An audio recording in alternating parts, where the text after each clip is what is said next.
Want to bring you up to date on the seriousness here of our power outage situation. The latest numbers from National Grid were now up to 50,000 National Grid customers without power.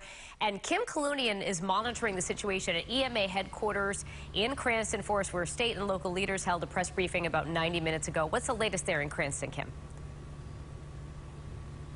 Yeah, Danielle and Patrick, as you just mentioned, the power outages continue to climb. I had just refreshed our power outage central page on WPRI.com a short time ago, and there were about 40,000 outages. So it just keeps ticking up, and that's a real major concern for state officials today. As you mentioned, that briefing here at the Rhode Island EMA in Cranston wrapped up about an hour ago. We heard from the governor, the superintendent of the state police, from National Grid, from the director of the Rhode Island EMA. They say their concern today is really with the South Coast, the coastal communities, South County, who are going to get the brunt of this storm.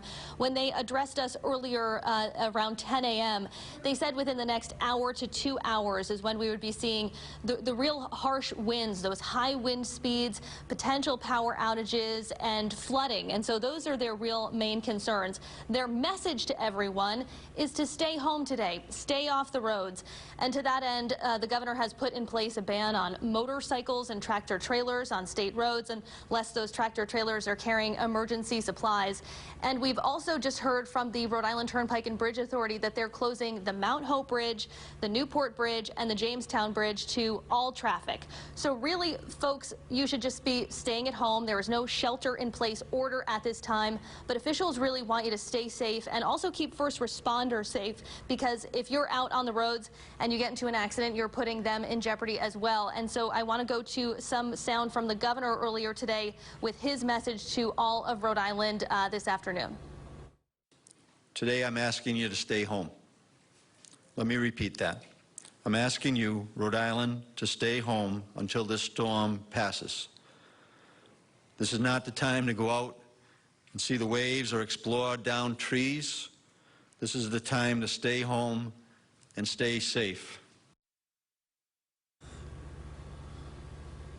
So now, what to do about power outages? I asked the director of the National Grid of Rhode Island, what can we expect in terms of restoration? He says this is going to be a long duration event. So people without power right now, hang tight. That's the message from National Grid, because it's not safe right now to get up into those bucket trucks to try and restore power at this time. He says it's probably going to take 24 hours for them to assess the damage once the hurricane, or the tropical storm, I should say, blows through.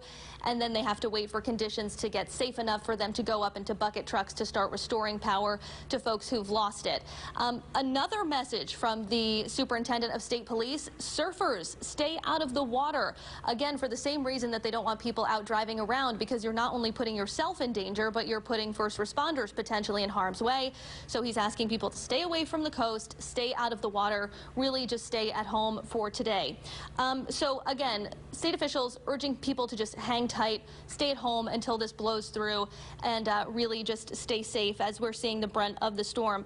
The governor says there is federal assistance being deployed to Rhode Island right now. FEMA is here on the ground. National Grid says they have crews positioned throughout the state that are going to be ready to get power restored once it is safe for them to do so. And the governor said he would be heading out onto the roads to check in on communities that are being impacted the most today. He is expected to give another briefing at 4 p.m. Of course, if there's a briefing sooner, we'll bring it to you both on air and online, but we will be here at Rhode Island EMA headquarters waiting for that 4 o'clock briefing, and we'll bring it to you live right here.